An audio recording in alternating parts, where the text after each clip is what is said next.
You be all on my line about nothing. Why won't you go get you $1 or something? $1 or something.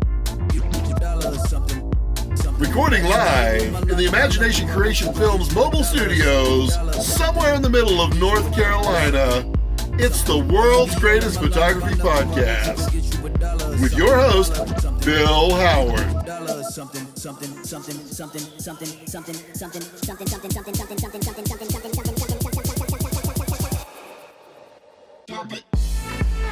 Thank you, Scott, and this is the world's greatest photography podcast, and I am your host, Bill Howard, and we've had a camera go down, so I've got a little bit different angle here than we use primarily on this side on my part of it, that you can also see Scott with.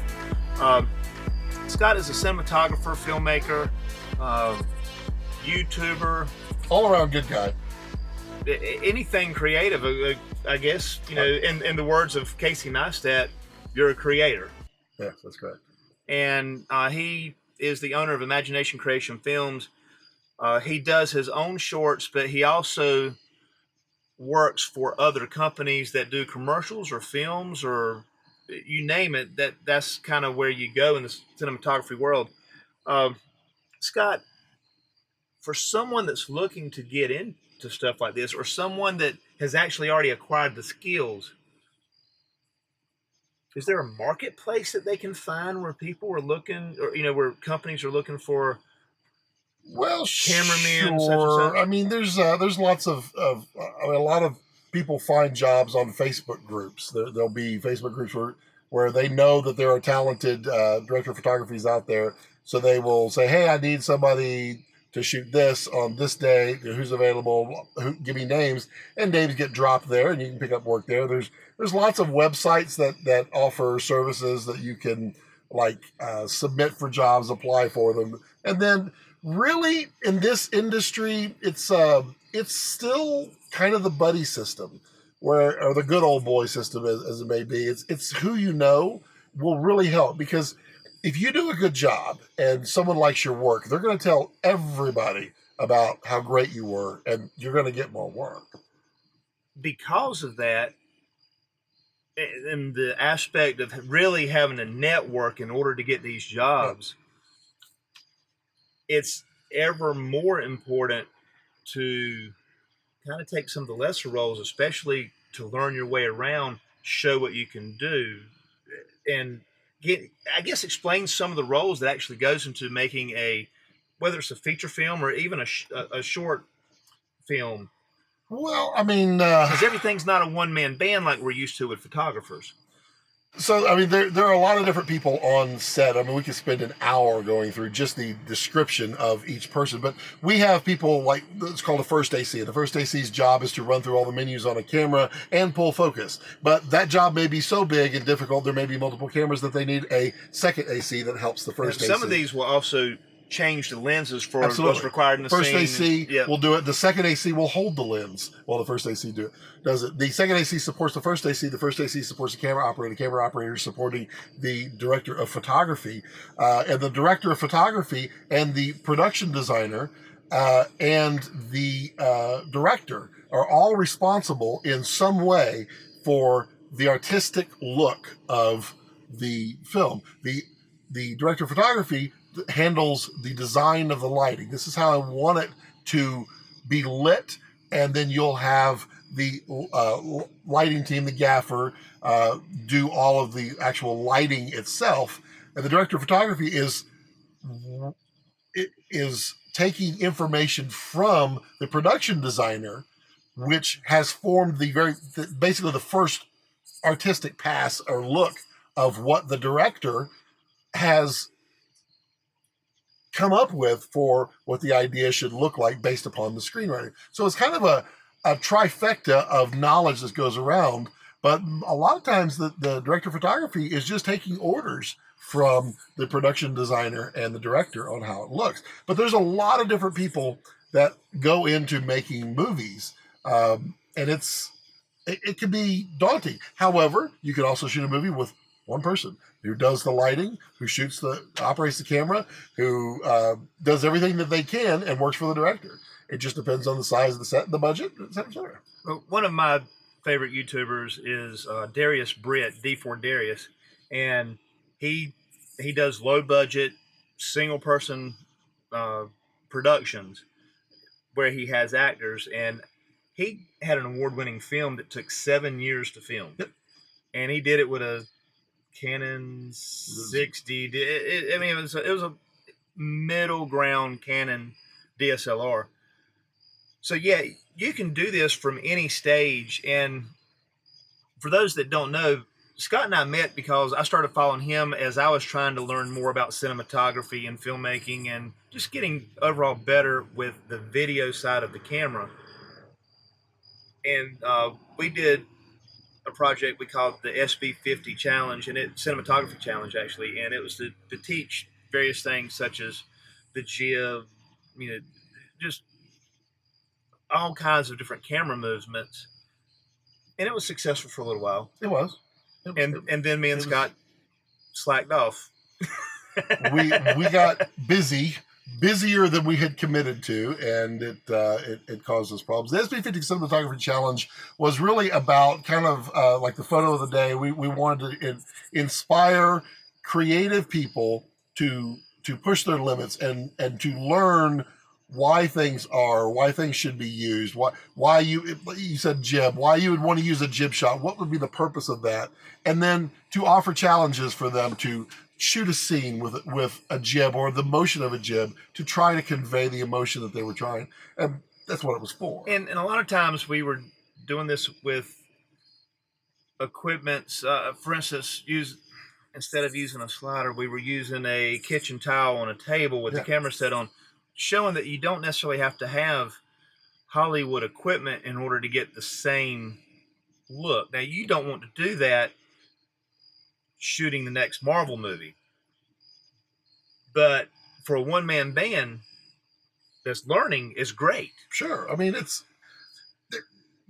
I forget who said it, somebody said it, but the very best camera that you could possibly get is the one you have on you, because sometimes it is you have to have something at that moment to capture that image or that scene or anything. And whatever you have on you, it doesn't matter if it's an expensive Red or an iPhone camera. It doesn't matter. Get the shot.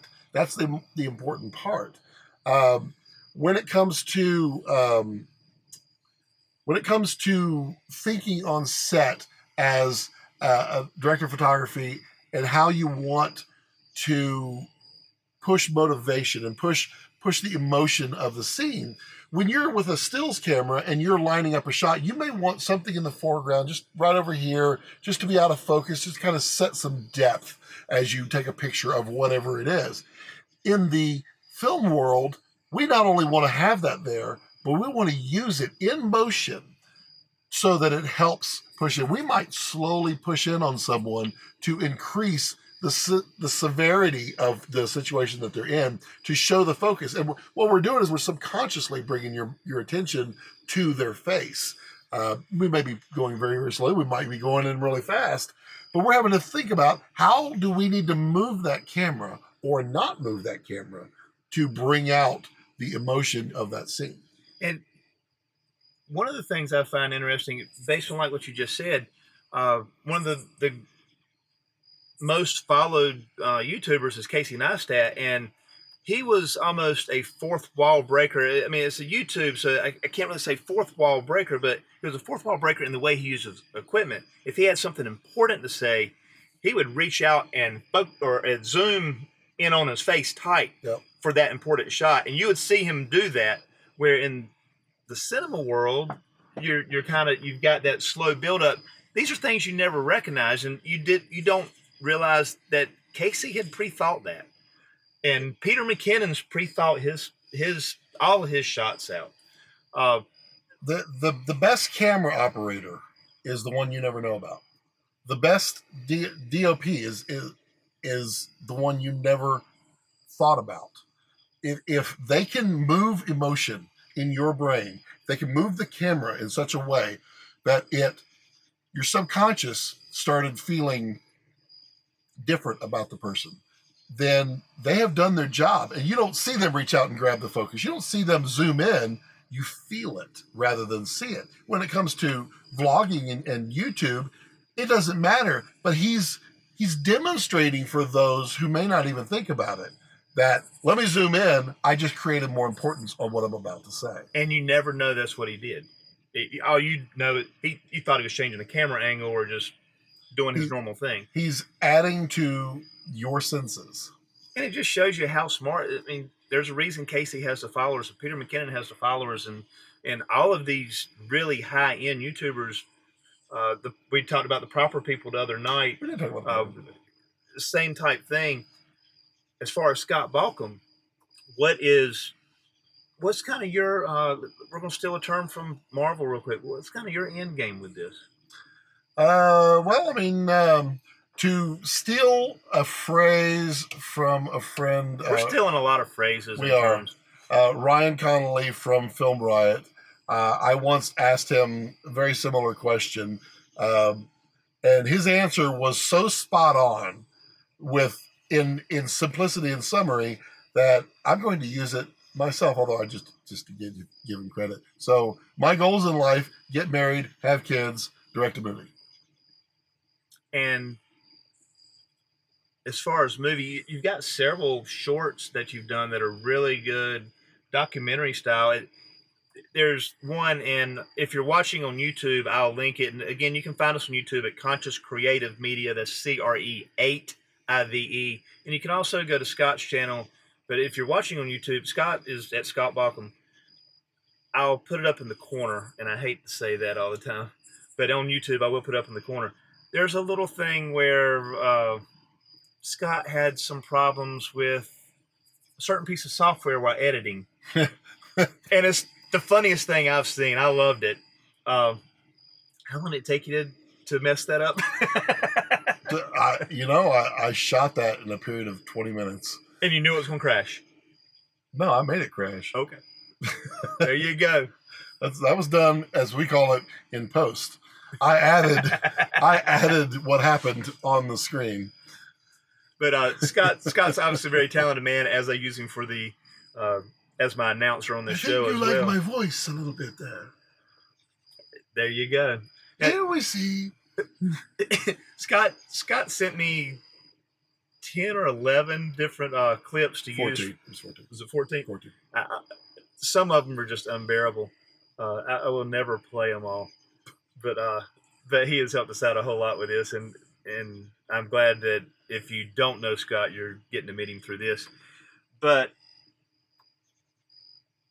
so you've done these documentaries. You're also a sometimes funny guy. I was going to say pretty funny, but I really want to back off on that a little bit. Wow.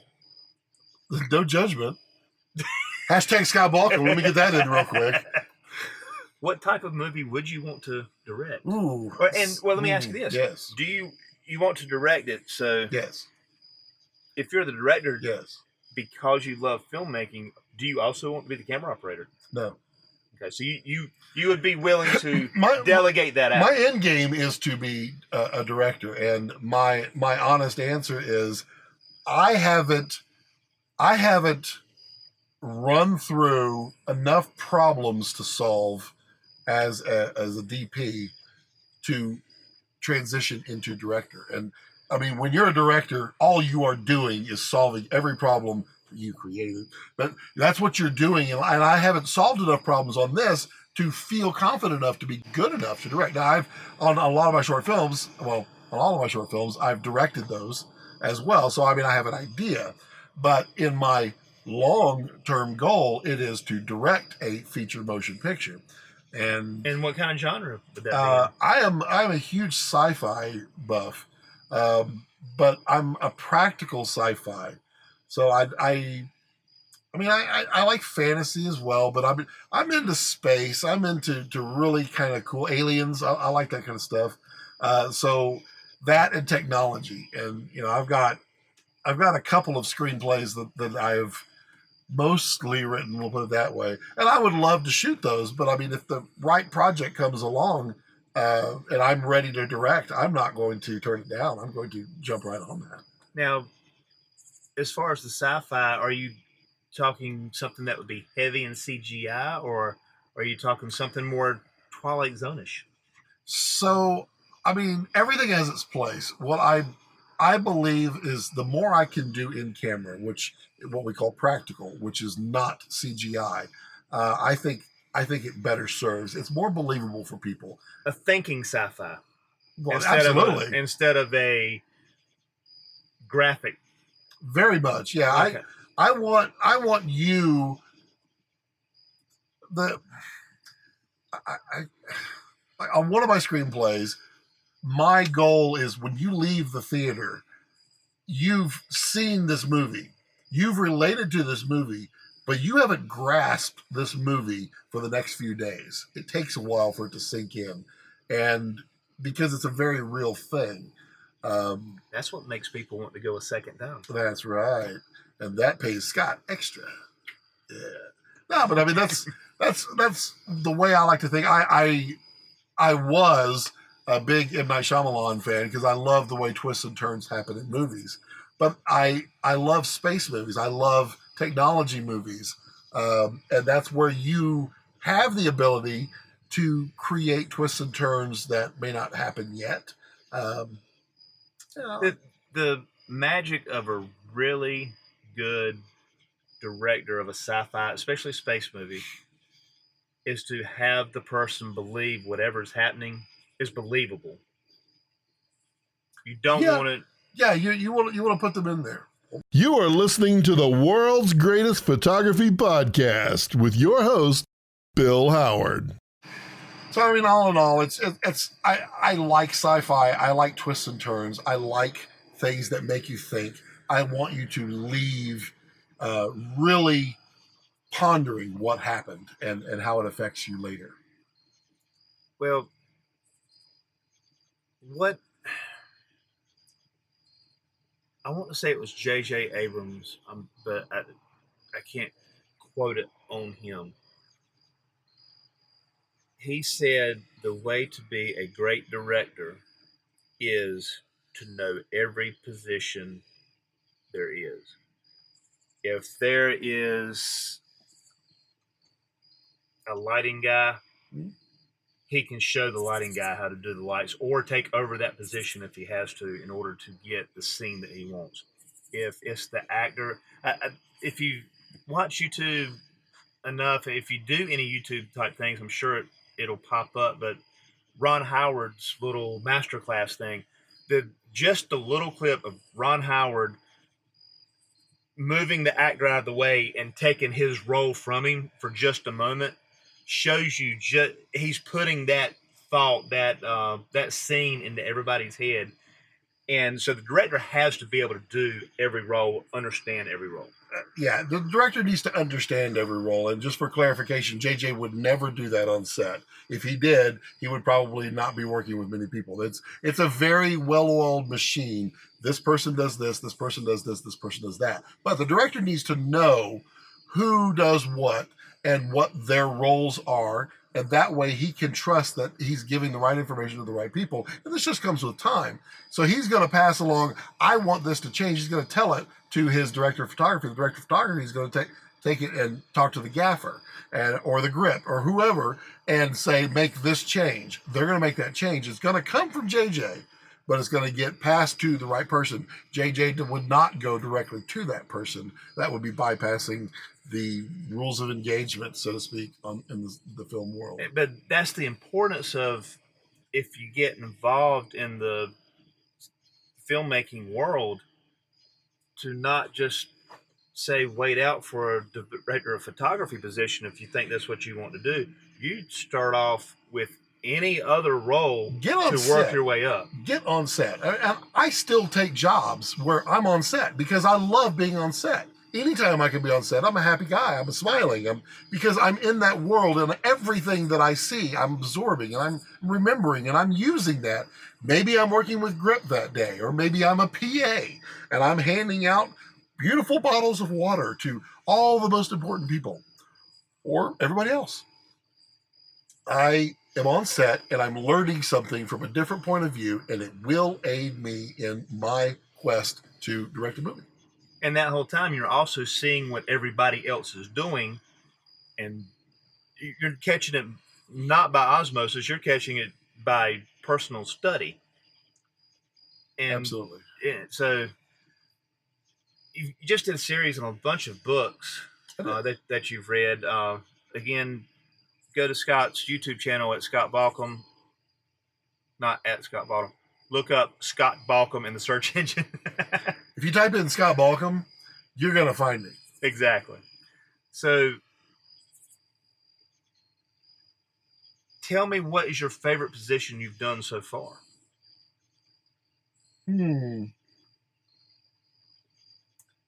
Favorite position. And it may just be from one where you did everything yourself for one of your shorts. But well, for sure. I mean, that is really tough. I enjoy telling stories. And there's so many parts, there's so many people that go into telling a story. And even when you're doing it yourself, you're serving so many roles.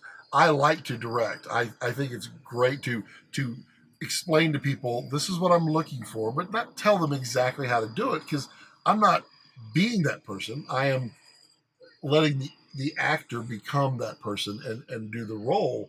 But I'm there to help that performance blend with the story that I have in my head or on paper or however it is. There's so many parts to it that I enjoy, and yet there's so many parts that I don't enjoy. Editing is something that I'm pretty good at, but it's one of the things that I don't like as much, because if I'm editing something that I create, then I'm basically merging all those roles and I already know the story. But if I'm editing something that someone else created, I need to understand everything that they're envisioning, and that is part of the role of an editor, is to go in and be a part of that, and take the intent of what they're trying to show and build that story at the speed and pacing that they're looking for. So I mean, there's editing, there's DP. I love being a DP, but I think I love directing the most. Is there anything, even if it's commercial, do you have a director's position that's coming up for you that in the near future, or without giving out too many details, because I know that there's certain as a director, the only thing I have coming up is a couple of shorts that been developing, and I'll be directing on that as probably well as camera operating with the red 5K always. And just because I don't think we've mentioned this part of it yet, and we went into it in depth in a separate conversation, why 5K? Well, okay, so everything that I do, even my YouTube videos, I do in 4K. I do it in 4K because I can, but I believe that there is a character and a depth that can come from additional pixels. I mean, you don't have to have 4K. You could do it in 720. Obviously, movies have been sold and enjoyed on VHS, which is 240 lines of resolution, for years. So it doesn't have to be. But I try to make the very best that I can at all times. Now, when it comes to shooting 5K, when I'm going to 4K, it is without going into too much detail. There's bare and debaring, as we talked about in segment 1. A bare pattern takes away certain pixels and replaces them with green, and then removes the green so that it doesn't have to have as much image or as much data to compress. When you extract it back out, you're not actually getting a true 4K image. You're actually getting roughly 2.7K-ish of data, maybe 3K, because you're missing some pixels and it's just stretching it out. Now, there's no camera out there that's shooting in true 4K. They're all bare pattern. It is something that's come out not recently, but in the last, since digital compression on cameras has come out. And so everything runs bare. When you shoot at 5K and you finish at 4K, you are actually filling in those 4K. So you're creating a better looking 4K than if you just shot in 4K.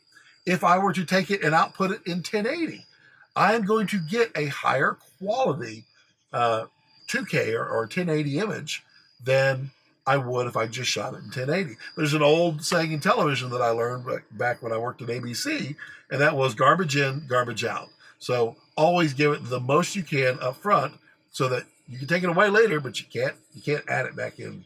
Now, what is a human's eyesight as far as resolution? Well, I mean, it's kind of subjective depending on distance and such, but they say the human eye resolution of where we're just going to top out and we won't be able to notice any difference is about 14K for the average human. 14K of resolution. So you think we'll eventually have cameras and television sets that will run 14K? Oh, yeah. No, they have 16K already. Think that's probably where they'll limit it? I don't know.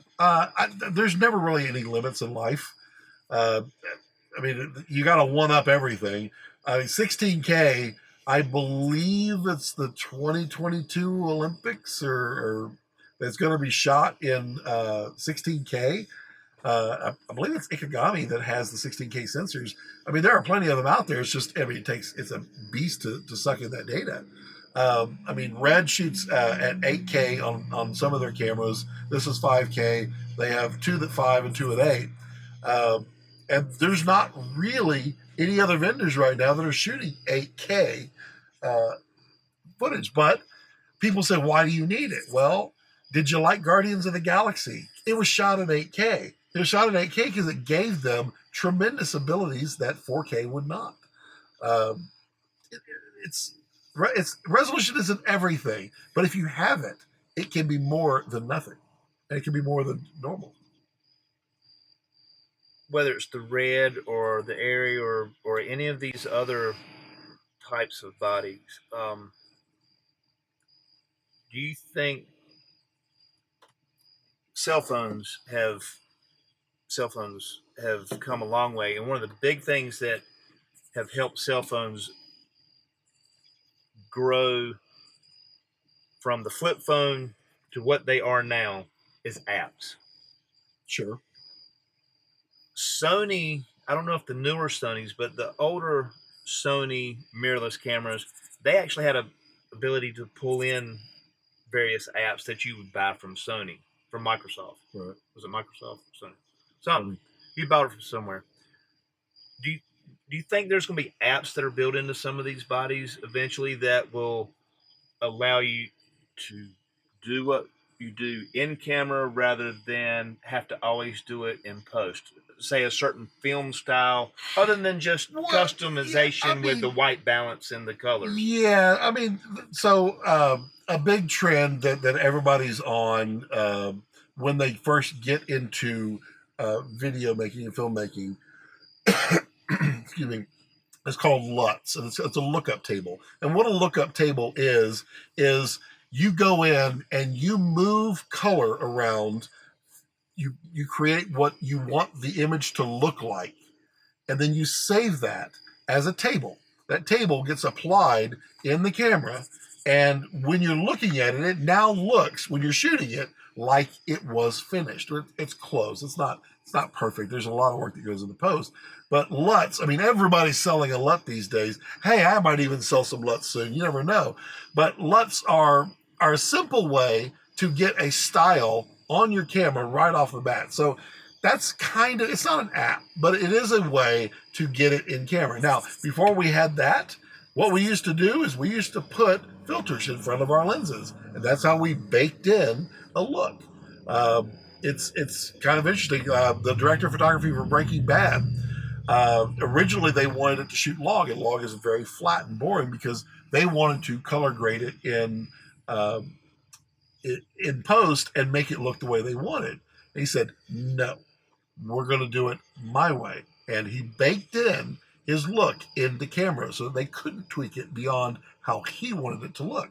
So he would stick tobacco filters, and tobacco filters, it's a very golden kind of color filter. He'd put that in front of the camera on so many scenes, anytime they're outside, just to give it that warm kind of, everybody calls it the fake Mexico look. But he baked that in camera. They can't take it out. They can't change his choice. And the reason I'm kind of marrying those two together is if we start going to 16K, the data hogs that it'll be in it'll take forever just to transfer to the software to do the post-processing. The more you can do in camera, the shorter you can make post-processing, the better off you'll be doing 14K, 16K. For sure, yeah. So, if somebody wants a film look where you have the scrolling film on the sides, do you think they'll have something where they will allow companies to come in and do some of those overlays? Maybe. I don't know that there is a need for something like that. I mean, it's just an example. I realize that's what you're giving, but it's like an Instagram filter except for movies. Yeah, and I don't. I mean, they may add them to consumer and prosumer and even professional like mirrorless cameras for Instagram, but in the cinema world, no, we don't want that. We're not. We don't play with gimmicks. You already have high budgets anyway. Well, For most. We want absolute and total control over everything because then we can get the look that we want. I mean, that's not to say that it can't be done. And it's not to say that it can't be used. But is it a priority or anything that's coming soon? I don't think so, but you never know. Well, you are listening to the World's Greatest Photography Podcast, and we're here with Scott Balkum. You can find Scott on YouTube at YouTube/Scott Balkum. Hashtag Scott Balkum. BALKUM. My Lord. And I think we've had a great conversation here. I think so. I'm hoping to have you back on again. Oh, I think we can have that happen. Just have to drive from Texas to North Carolina. That's what I was thinking. You could drive from North Carolina to Texas. I mean, I'll give you a place to hang your hammock. For those that don't know, I have a hammock in my Sprinter van. You should just leave it there. Don't. I have a hammock and just leave the. For those that don't, this is going in the. For those that don't know, I have a hammock. It makes you sound so much more important than I have a hammock in my Sprinter van. Leave a little bit out there for the audience to try to digest. Where does he have this hammock? What does the hammock do? I have 2 hammocks. Dos hammocks. Anyway, thank you for listening to the podcast. This is the World's Greatest Photography Podcast. Our guest is Scott Balkum today, and we will see you next time. Until then, I'm going to let Scott finish with his famous phrase. Oh, my famous phrase is, don't let your passions center around your life. Let your life center around your passions. We'll see you next week. Something, get you a dollar, something. Why you be all on my line about nothing? Why won't you go get you a dollar or something? Get you a dollar or something.